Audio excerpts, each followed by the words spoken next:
नमस्कार दोस्तों। आज के मार्केट में आप देखें कि मार्केट कितना गिर गया। लगभग 9 लाख करोड़ का वाइप आउट हो गया इन्वेस्टर का पैसा, जिसके चलते जो मार्केट में पैनिक चला हुआ है टैरिफ वॉर के चलते। चाइना भी आज 34% का वार टैरिफ लगा दिया यूएस के ऊपर, और यूएस के आज जो इंडिया के ऊपर टैरिफ का वार चल रहा है। और अभी पैनिक ये भी होने वाला है कि शायद ट्रम्प साहब फार्मा सेक्टर में भी ना लगा दे टैरिफ। तो इसके लिए भी मतलब आशंका दिखाई दे रहा है। कन्फ्यूजन अभी भी चल रहा है कि क्या होगा क्या नहीं होगा। यूएस का मार्केट में भी कल देखे कि उसका जो डाउ फ्यूचर्स और नेस्डेक वो भी दो दो करीब करीब 3 और 4% का गिरावट में बंद हुआ।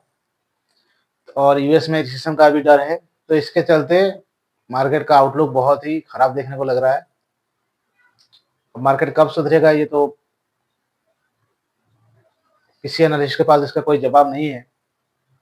तो इस गिरते मार्केट में हर एक शेयर में फॉल देखने को मिल रहा है। खास करके ये टैरिफ वॉर के चलते आप देखेंगे ऑटो कंपोनेंट्स और ऑटो मैन्युफैक्चरिंग जो जो कंपनीज है उनके ऊपर ज़्यादा मार पड़ा है। आप बात कर लीजिए जो टाटा मोटर्स हो गया, या फिर संवर्धन संवर्धन स्वामी, मदरसन स्वामी, और जो है आपका जितना भी ऑटो कंपनी वाला शेयर है, भारत फोर्ज लिमिटेड, उसका तो आज 9% का शेयर गिर गया। तो ऑटो सेक्टर में बहुत ज़्यादा तकलीफ देखने को मिल रहा है। उसके बाद आईटी सेक्टर, ये दोनों सेक्टर में आप देख रहे हैं जो जो ग्लोबल के ऊपर बहुत ज़्यादा डिपेंडेंट है जिसका बिजनेस, ये दोनों सेक्टर में बहुत ज़्यादा गिरावट देखने को मिल रहा है। तो इसके बाद हम देखेंगे कि ये जो आज मार्केट का गिरावट देखा जा रहा है, और हो सकता है आने वाले दिनों में ऐसा कंटिन्यू भी हो। इस गिरावट में टाटा ग्रुप के कुछ शेयर्स हैं जो अपना 52 वीक्स लो के आसपास पहुंच गए, यानी 52 वीक्स से नीचे भी आ गए हैं। आज उन्हीं 3 शेयर के बारे में बात करेंगे। पहला है टाटा एलेक्सी, दूसरा है टाटा कंसल्टेंसी सर्विसेज यानी टीसीएस, और तीसरा है टाटा मोटर्स। टाटा एलेक्सी का बात करेंगे तो टाटा एलेक्सी जनरली उसका काम ये होता है कि जो जो कंपनीज है उनका बिजनेस में का सोल्यूशन, जो उसका प्रोडक्ट और सर्विस है, उसका प्रोडक्ट और सर्विस को कैसे अच्छा तरीके से डिजाइन करना और अच्छे तरीके से बनाना, उसके ऊपर सर्विस प्रोवाइड करना, उसको सर्विस को कैसे प्रमोट करना, ये सब काम सर्विस देता है। इसका ज़्यादातर रेवेन्यू आप देखेंगे over the outside of India के मार्केट से आता है, जैसे कि यूके हो गया, यूएस हो गया, नेदरलैंड हो गया। ये सारे ओवरसीज से इसका रेवेन्यू ज़्यादातर आता है। तो अभी यूएस में जो आईटी का यूएस मार्केट में जो रिसेशन चल रहा है, इसके चलते आईटी सेक्टर में बहुत ज़्यादा नमी देखने को मिल रहा है, जिसके चलते ये शेयर आज करीब करीब 2% की गिरावट के साथ 5,000 के लेवल तक पहुंच गया। जो इसका 1 साल का पहले का जो भाव था, उसी रेट के आसपास पहुंच गया 5,000 रुपये का। बात करेंगे इसका Q2 का जो रेवेन्यू या प्रॉफिट देखेंगे तो प्रॉफिट में सिर्फ 2% का तेजी देखने को मिला था। 950 करोड़ से 969 करोड़ के आसपास पहुंचा था कंपनी का रेवेन्यू, प्रॉफिट। तो ग्रोथ के पर्सपेक्टिव से हम देखेंगे तो इसमें जब तक ओवर द वर्ल्ड अमेरिका में रिसेशन खत्म नहीं होता है, तब तक इस सेक्टर में ग्रोथ देखने का बहुत ही मुश्किल लगता है।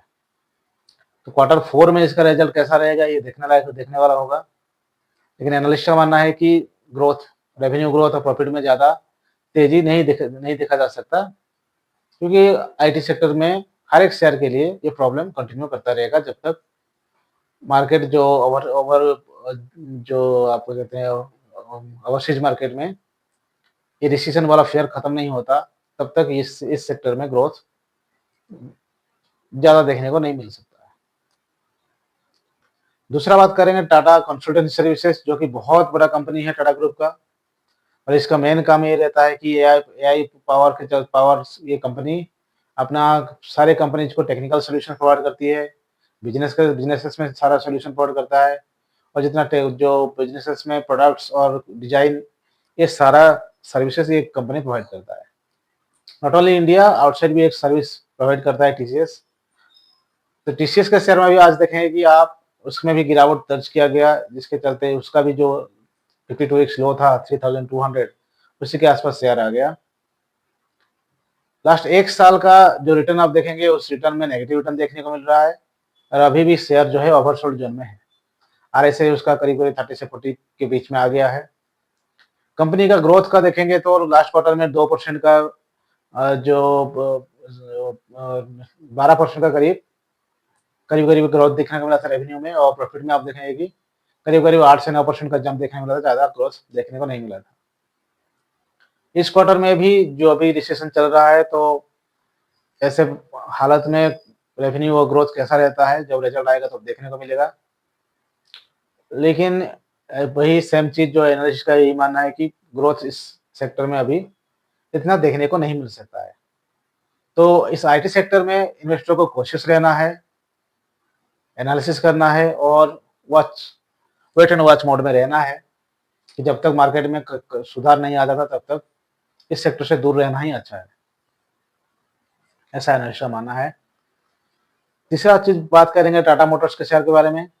जैसे ही मैं पहले बोला कि ऑटो सेक्टर में बहुत ज़्यादा मार पड़ रहा है, क्योंकि जितन करीब-करीब 8 टू 6 बिलियन डॉलर्स का जो है auto components parts Tata Motors supply करता है यूएस मार्केट को। और यूएस में उसका जो जगुआर और जो रेंज रोवर जैसा गाड़ी वो मैन्युफैक्चरिंग करता है और सेल होता है, उसके ऊपर टैरिफ लगने से उस गाड़ी का जो प्राइस है, कार का प्राइस बहुत ही हाई हो जाएगा, जिसके चलते इस कॉस्ट को जो है कस्टमर के ऊपर कंपनी को डालना पड़ेगा, वरना उसका मार्जिन जो है स्क्वीज हो जाएगा, प्रॉफिट कम हो जाएगा। तो उस कॉस्ट को अगर डायरेक्टली कस्टमर के ऊपर कंपनी डालेगा, तो उसका जो डिमांड है वो धीरे-धीरे कम होगा, क्योंकि इतना कॉस्ट हाईली इंक्रीज हो जाएगा, तो उसका इतना कॉस्ट को मतलब एलोकेट करके उसको बजट में लोगों को आना बहुत मुश्किल हो जाएगा, जो लोग कार खरीदना चाहते हैं। तो एक बहुत बड़ा चैलेंज है ऑटो मेकर्स कंपनी के लिए, जिसके चलते ये शेयर में बहुत ज़्यादा सेल आउट हो रहा है। इन्वेस्टर्स बहुत डरे हुए हैं कि आगे जाके इसका रेवेन्यू में क्या मतलब इम्पैक्ट आएगा, प्रॉफिट कितना कम होगा, ग्रोथ कैसा रहेगा, ये अभी अनसर्टेनिटी बना हुआ है। इसके चलते आप देखेंगे इस शेयर में आज 6% करीब गिरावट दर्ज किया गया और वो अपना 52 वीक्स लो जो है 606 उसी के आसपास आ गया, जो 610 में क्लोजिंग दिया। तो ऑटो सेक्टर्स में जारी गिरावट का मेन वजह है टैरिफ वार। जब तक ये टैरिफ वार खत्म नहीं होता, तब तक इस सेक्टर में पैनिक बना रहेगा। इन्वेस्टर पैनिक होकर सेल आउट करेंगे ही करेंगे, क्योंकि जितने भी ऑटो मेकर्स का जिनका लेन-देन यूएस मार्केट से है, उनके लिए बहुत बड़ा बुरा न्यूज़ है।